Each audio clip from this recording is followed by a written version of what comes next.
Gujarat's #1 engineering university, Sankalchand Patel University, 9642706257.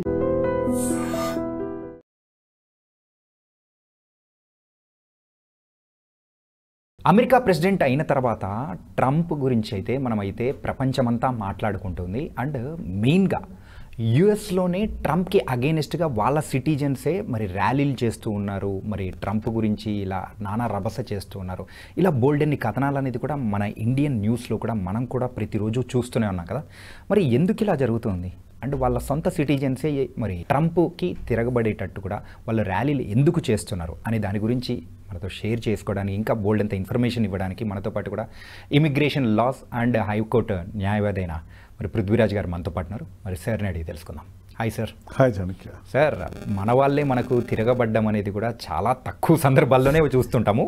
అధికార పీఠం అనేది ఎక్కిన తర్వాత వెంటనే ట్రంప్కి ఎందుకు ఇలా జరుగుతుంది? ఇలాంటి షాక్స్ మెయిన్గా యుఎస్ సిటిజన్స్ నుంచి ఎందుకు తగులుతుంది? Trump is a business man first. Okay. ఇంతకుముందు ఎవరు బిజినెస్ మ్యాన్స్ ఎవరైనా అమెరికన్ ప్రెసిడెంట్ అయ్యారా అంటే ట్రంప్ అంత పర్ఫెక్ట్ బిజినెస్ మ్యాన్ ఇంతకుముందు ఎప్పుడు అమెరికన్ ప్రెసిడెంట్ అవ్వాల. ఓకే. ఇప్పుడు ట్రంప్ ఓపెనింగ్లో తను చెప్పేదంతా కూడా ఇప్పుడు when you speak very frankly, okay, ఇండియాలో ఉండేటువంటి ప్రెసిడెంట్ కానీ ప్రైమ్ మినిస్టర్ కానీ ఇండియన్స్కి మాత్రమే న్యాయం చేయాలి, ఇండియన్స్కి మాత్రమే లాభపడేట్టు చూసుకోవాలి, ఇండియన్స్ మాత్రమే సుఖంగా ఉండాలని కోరుకోవాలి, ఇండియన్స్ మాత్రమే వాళ్ళ యొక్క లైఫ్ ఒక స్టేజ్కి వెళ్ళాలని కోరుకోవాలంటే రైట్ అంటాం రాంగ్ అంటాం మనం.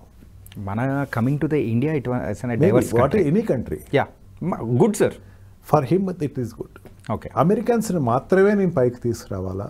ఏదైనా సరే అమెరికన్స్ సఫర్ అవుతున్నారు బయట కంట్రీస్లోకి వెళ్ళి, వ్యాపార రీత్యా బాగా సఫర్ అవుతున్నారు. మన కంట్రీ గూడ్స్ ఇంకో కంట్రీకి వెళ్ళేసరికి దగ్గర వాళ్ళు 40% ట్యాక్స్ వేస్తే, 100% కొన్ని కంట్రీస్లో 100% ట్యాక్స్ వేస్తే, ఆ కంట్రీ గూడ్స్ ఇక్కడ అమ్మేటప్పుడు నేను 10% వేస్తున్నాను, నాకు 90% నేను లాస్ అవుతున్నాను. ఇటువంటి లాస్ అవటానికి వీల్లేదు అని ఫస్ట్ ట్రంప్ అనౌన్స్ చేసినటువంటి ఫస్ట్ డేలోనే తన యొక్క స్పీచ్ ఆ కోణంలో వెళ్ళటం అనేది మనం వెరిఫై చేస్తే హీఈస్ వెరీ మచ్ కామర్స్ దాన్ ఎన్ ఎంటర్టైనర్ అని చెప్పచ్చు. దానికి కావాల్సిన స్టెప్స్ ఏమైనా తీసుకుంటున్నాడంటే అక్కడికి వచ్చేటువంటి గూడ్స్ ఎక్కువ ఏ కంట్రీ నుంచి వస్తాయి? మెయిన్ చైనా నుంచి వస్తాయి. అక్కడ ఉండే సిటిజన్స్లో ఎక్కువ మంది ఎవరు ఉన్నారు అంటే బయట సిటిజన్స్ ఎవరు ఉన్నారు ఎక్కువ అంటే అక్కడ ఉండే చైనీస్ ఎక్కువ మంది ఉన్నారు. అక్కడ ఉండేటువంటి దాంట్లో ఫ్రూట్ రీప్ చేస్తుంది ఎవరు అంటే ఇక్కడ గూడ్స్ అమ్మి ఆ అమౌంట్ తీసుకెళ్తుంది ఎవరు ఎక్కువ అంటే చైనా వాళ్ళే తీసుకెళ్తున్నారు. ఇది తనకి నచ్చలా. ఓకే. ఎందుకంటే చైనా అమెరికా దగ్గర ఎకనామికల్గా ఒక స్టేజ్కి వచ్చేసేస్తుంది. America is no doubt is #1 country. China కూడా దగ్గర వచ్చేసిన పరిస్థితి వచ్చింది. దానికి కారణాలు ఎక్కువ, రష్యా పడిపోవటం కావచ్చు ఎకనామికల్గా, యూరోపియన్ క్రైసిస్ కావచ్చు, అండ్ పెట్రోల్ క్రైసిస్ కావచ్చు. అండ్ ఈ రకంగా చూసుకున్న చైనా అడ్వాంటేజ్ తీసుకుని తన గూడ్స్ని అన్నిటినీ అంటే చీప్గా తయారయ్యేటువంటి తన గూడ్స్ని ప్రతి కంట్రీలోనూ అమ్మేటి కాంపిటేటర్గా తయారైపోయింది పరిస్థితి యాజ్ ఆఫ్ నౌ. దీన్ని ట్రంప్ అక్కడ డిస్కరేజ్ చేయాలని తన ఉద్దేశం. ఫర్ ఎగ్జాంపుల్ చిన్న ఫోన్ తీసుకుందాం, శాంసంగ్ ఫోన్ ఒకటి ఉంది, లేకపోతే ఐఫోన్ ఉంది. ఐఫోన్ మ్యానుఫ్యాక్చరింగ్ అన్నది దాంట్లో ఉండేటువంటి చిన్న పార్ట్స్ అన్నీ కూడా చైనాలో దొరుకుతాయి. చైనాలో అసెంబుల్ చేసి అక్కడ తీసుకొచ్చి అమెరికాలో అమ్ముతున్నారు. చైనాలో అసెంబుల్ చేసినప్పుడు చైనాలో ఆ పార్ట్స్ కొనేటప్పుడు అయ్యేది ఒక 10 రూపాయలు అనుకుంటే అమెరికా తీసుకొచ్చి 100 రూపాయలకి అమ్ముతున్నారు. America is getting loss of it. అదేదో ఇక్కడైతే మ్యానుఫ్యాక్చరింగ్ చేసుకుంటే అయిపోద్ది కదా, ఆ 10 రూపాయలు ఇక్కడే చేసుకుంటే ఆ ఎంప్లాయ్మెంట్ నా వాళ్ళకే దొరుకుతుంది కదా. ఈవెన్ ఇన్ అమెరికా ఒప్పుకున్నా ఒప్పుకోకపోయినా అక్కడ అన్ఎంప్లాయ్మెంట్ అన్నది చాలా ఎక్కువే ఉంది. ప్రతి వాళ్ళకి ఎంప్లాయ్మెంట్ కాదు. అంటే మన ఇండియన్స్ అక్కడికి వెళ్ళారు కాబట్టి అక్కడ ఐటీ సెక్టర్ బాగుంది అనుకుంటే అంత ఎంప్లాయ్మెంట్ ఉందని కాదు. ఈ బిలో గ్రేడెడ్ ఎంప్లాయ్మెంట్ అంటే ఈ ఎలక్ట్రానిక్ కానీ లేకపోతే ఎలక్ట్రికల్ కానీ ఈ సెక్టర్స్లో అన్ఎంప్లాయ్మెంట్ అమెరికన్స్ చాలా ఎక్కువ మందే ఉన్నారు అక్కడ. అండ్ అవుట్ ఆఫ్ దట్ అక్కడ ఒక ఇండస్ట్రీ అన్నది తీసుకొచ్చేస్తే అమెరికా చైనాలో ఉత్పత్తి అయ్యేటువంటి మన ఉత్పత్తులు ఏదైతే ఉన్నాయో ఆ ఇండస్ట్రీ అనేది అమెరికాలో తీసుకొచ్చి ఇక్కడ ఇండస్ట్రీస్ని డెవలప్ చేస్తే ఇక్కడికి వచ్చి అన్ని కంట్రీస్ వచ్చి చూస్తే తప్ప నేను ఆ కంట్రీకి వెళ్ళక్కర్లేదు కదా. దానిని రూపుమాపటం కోసం అనేకమైన స్టెప్స్ తీసుకున్నాడు. ట్యాక్సెస్ పెంచడం కానీ, అమెరికాకి ఈరోజు చైనా ప్రొడక్ట్స్ మీద ఈ రోజున వేసినది 400% ట్యాక్స్ వేసాడు. అంటే మొన్నటి వరకు 100 రూపాయలకి అమ్ముడయ్యేటువంటి వస్తువు ఈ రోజున 400-500 రూపాయలకి అమ్ముడవుతుంది. ఆ రకంగా డిస్కరేజ్ చేశాడు. అండ్ ఆల్సో మొన్న ఇంకో స్టెప్ తీసుకున్నాడు. మీరు బార్గెన్ మిగతా అన్ని కంట్రీస్కి వేయటం మొదలుపెట్టాడు. అన్ని కంట్రీస్కి వేసేటప్పుడు ఇండియాకి చెప్పాడు అండ్ పక్కన ఉన్నటువంటి సౌత్ అమెరికన్ కంట్రీస్కి చెప్పాడు, మీరు ఇమీడియట్గా మీరు నాకు ఎంత కెనడాకి చెప్పాడు ఇంత ట్యాక్స్ కట్టాల్సిందే, రేపు 40% మీరు ట్యాక్స్ పెంచేశాను, మీరు వస్తువులన్నింటినీ కూడా 40% పెంచిస్తున్నాను అని చెప్పాడు. అవన్నీ కూడా భయపడ్డాయి, అవన్నీ కూడా నెగోషియేషన్ చేశాయి, అవన్నీ కూడా మానిటరింగ్ ఇస్తున్నాను, 90 days ఇస్తున్నాను, 90 days తర్వాత మళ్ళీ మీకు పెంచుతాను, ఈ లోపల నేను నా రాజీకి వస్తే సరే అన్నాడు. ఓపెన్గా చెప్పాడు, నువ్వు వచ్చి నా కాళ్ళ దగ్గర పడాల్సిందే అని చెప్పాడు. అండ్ దాని మీద తను ఏం చెప్పాడంటే ఇప్పుడు మళ్ళీ వాళ్ళకి చెప్పింది ఏంటంటే ఓకే నేను తగ్గిస్తాను, కానీ మీరు చైనా ఇండస్ట్రీని డిస్కరేజ్ చేసి అమెరికన్ ఇండస్ట్రీని పెంచాలి అని వాళ్ళకి చెప్పకనే చెప్పేశాడు. ఓకే సో అలా కాబట్టి ఇప్పుడు చైనా మార్కెట్ మీద దెబ్బ కొట్టడం కోసమే సో ఆ టారిఫ్ అనేది కూడా వాళ్ళకి ఇంక్రీజ్ చేశాడు, డిస్కరేజ్ చేస్తున్నాడు. ఎందుకంటే హీ డోంట్ వాంట్ చైనా అన్నది ఎదగకూడదు, నా కంట్రీ అనేది ఇంకా అంటే దగ్గరికి వస్తుంది కాదు, కంపారిటివ్గా లేనంత స్థాయిలో అమెరికా ఎదగాలి, చైనా అనేది ఆ స్థాయిలో ఆగాలి, అవసరం దిగాలి అన్నదే తన ఫీలింగ్ గట్టిగా ఉంది. అండ్ ఆల్సో ఈ సీ రూట్స్కి వచ్చేసరికి ఈ మధ్యన చైనా ఏం చేస్తుందంటే సీ రూట్స్లో ఉండేటువంటి కంట్రీస్ అన్నిటినీ కూడా తన కబ్జాలో పెట్టుకొని తన పెత్తనం చెలాయించడానికి ట్రై చేస్తుంది. దానికోసం అనేకమైనటువంటి కూటములు ఏర్పడ్డాయి, ఆ కూటమిలో అమెరికా లీడ్ తీసుకుంటుంది. ఇట్లా కాదు కామర్స్ ఆపేద్దాము, కామర్స్ ఆపితే ఇదంతా ఆగిపోద్ది అన్నది తన మైండ్ సెట్లో.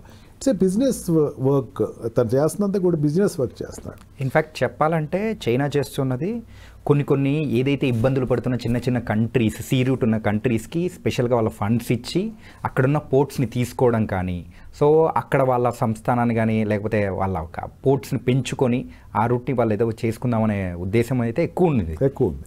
దాన్ని దెబ్బ కొట్టడం కోసం ఇది చేశారు.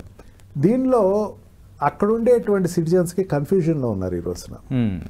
చైనా ప్రొడక్ట్ రేపొద్దున దొరకదు అంటే ఒక ప్రొడక్ట్ ఉంది, ఆ ప్రొడక్ట్ ఒక ట్యూబ్ లైట్ ఉంది, ఆ tube light China tube light అయితే ఈ రోజున మనకు $5 వస్తుంది. అదే అమెరికన్దో లేకపోతే యూరోపియన్దో కొనాలంటే మనకు $100 వస్తుంది. మనకి ఖర్చు ఎక్కువ అయిపోద్ది. ఇది మాకు ఇబ్బంది వస్తుందని అన్రెస్ట్ అక్కడ కంట్రీలో బాగా బయలుదేరి. అందుకని 5050 అని చెప్పేసి 51 కంట్రీలు 51 రాష్ట్రాలు అన్నీ కూడా వాళ్ళు బయటకు వచ్చి అమెరికన్ ప్రెసిడెంట్ వ్యతిరేకంగా నివాదాలు చేయటం అనేది first time in the history అని చెప్పచ్చు. ఇంత పెద్ద ఎత్తున ర్యాలీ చేసి ప్రతి వాళ్ళు సమాయత్తం అయ్యి నువ్వు చేస్తున్నది తప్పు అని చెప్పేసి చెప్పడం జరిగింది. And it is a bad symptom for a developed country like that. అట్లా జరగకూడదు. ఇప్పుడు ఒక క్వశ్చన్ అడుగుతాను సార్, ఏంటంటే ఇన్ని సంవత్సరాల నుంచి చైనా ఆ మ్యానుఫ్యాక్చరింగ్ ఇండస్ట్రీస్ అనేది కూడా చేసుకుంటూ ఐ థింక్ ఇట్స్ నియర్లీ ఒక 30 to 40 years కష్టం అనేది కూడా ఉంది ఈరోజు ఎక్స్పోర్ట్ చేయడానికి కానీ అది కానీ. ఇలాంటిది మరి యూఎస్లో రావాలి అని అంటే వాళ్ళు మ్యానుఫ్యాక్చరింగ్ కానీ ఫుల్ ఫ్లెడ్జెడ్గా వాళ్ళు కూడా వేరే దేశాలకు ఎక్స్పోర్ట్ చేయాలి ఇట్లాంటివి అని అనుకుంటే I think it will take nearly ఒక 20 years అన్న. ఎంత డెవలప్డ్ కంట్రీ అయినా ఇట్ విల్ టేక్ 20 years అనుకోవచ్చు కదా. మరి ఈ మధ్యలో ట్రంప్ వెళ్ళిపోయిన తర్వాత ఏమవుతుంది? మళ్ళీ మొదటికే వస్తుంది కదా. చైనా భౌగోళికమైన పరిస్థితి చూసుకుంటే చాణక్య మనకి ఆ డిఫరెన్స్ అనేది అర్థం అవుద్ది. China is a communist country, right. America is a democratical and liberal country. చైనాలో మనకి వర్కర్స్ పెరగటానికి కారణం ఏంటంటే వర్కర్స్ అనేవాళ్ళు ఎంతమంది ఉండాలి అని ఒక నిష్పత్తి వాళ్ళు మెయింటైన్ చేస్తారు.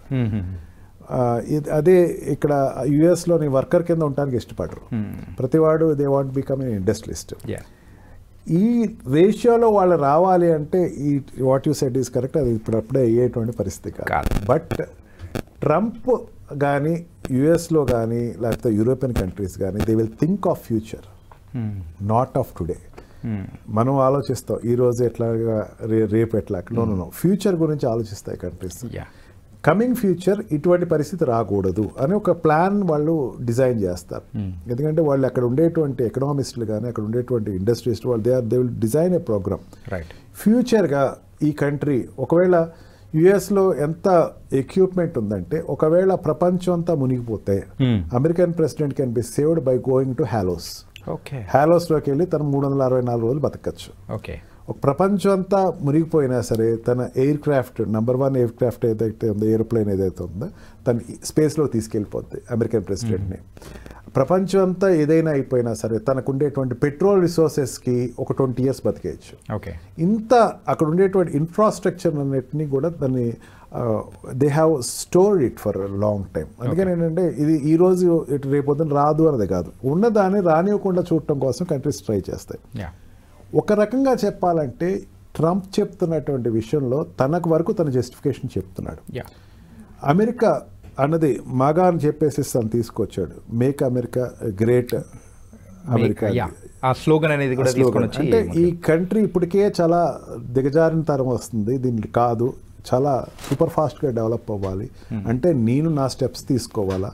ఇంతకుముందు ఉండేటువంటి పార్టీలు ఏదైతే ఉన్నాయో అవన్నీ కూడా చాలా లైట్గా తీసుకునేది. మెయిన్ ఏంటంటే మన దాతృత్వం ఎక్కువైపోయింది, మన అందరికీ డబ్బులు ఇచ్చేస్తున్నాం, ఇచ్చిన డబ్బులు ఎవరైతే తీసుకుంటున్నారో వాళ్ళందరూ తిరగబడుతుంది మన మీదే. అంతే, మనం ఎవరైతే సంస్థలు పోషిస్తున్నా ఆ సంస్థలు మన మీదే పడుతున్నాం.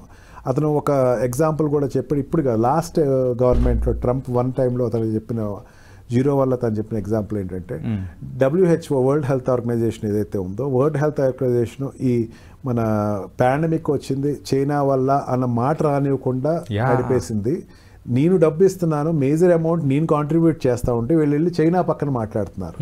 UNOలో ఉండేటువంటి వింగ్స్ అన్నిటి కూడా చైనాకి అనుకూలంగా మాట్లాడుతుంది, డబ్బు అంతా ఇస్తున్నాను నేను, ఇవ్వమనండి వాళ్ళని, నేను ఈ రోజు నుంచి డబ్బు ఇవ్వను అని చెప్పేసి WHOకి ఆపేశాడు, నాటోకి ఆపేసేసాడు, అనేకమైనటువంటి ఆర్ఫనేజెస్కి ఆర్ఫన్ ఆర్గనైజేషన్స్కి ఆపేశాడు.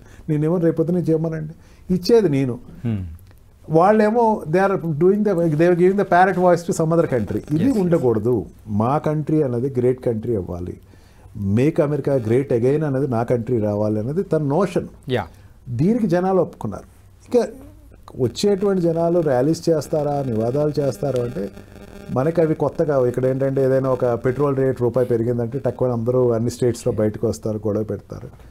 బట్ ఒక దూరపు కోణంలో ఆలోచించకపోయినా సరే దట్ ర్యాలీస్ ఏదైతే నడిచినాయో అదంతా పెద్ద ఇంపాక్ట్ అయితే ఒక 3-4 years వరకు, తను ఉండేది 4 years ఉంటాడు, 4 years వరకు ఇంపీచ్ చేయలేడు ఫస్ట్. అమెరికన్ ప్రెసిడెంట్ విల్ లై.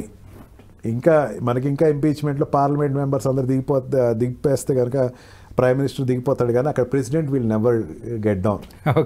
Tenure is for 4 years. నచ్చినా నచ్చకపోయినా మనం ఇంకా ఏం చూస్తాం మీరు ఇప్పటివరకు ఇంకొకరికి ఏం చూడలేదు కదా, ఇంకా 6 months కూడా కాలేదు, అంతే కదా, 3 months ఇలా ఉందంటే ఇంకా ఎంత ఎన్నాళ్ళు ఉంది, 3 months ఉంది, ఇంకా we have to wait for other 3 years and 6 months కదా, వెయిట్ చేసి చూడాలి కదా. ఏమో ఇంకా తన ప్లానింగ్ డిఫరెంట్ ఉందేమో. కానీ ఇవన్నీ చూస్తూ ఉంటే రిజల్ట్ వచ్చిన తర్వాత ఇవన్నీ సైలెంట్ అయిపోతాయి ఖచ్చితంగా sir. So nice sir, and దీని గురించి సో చాలా మంచి విశ్లేషణ అనేది కూడా ఇచ్చారు. So thank you so much. Thank you.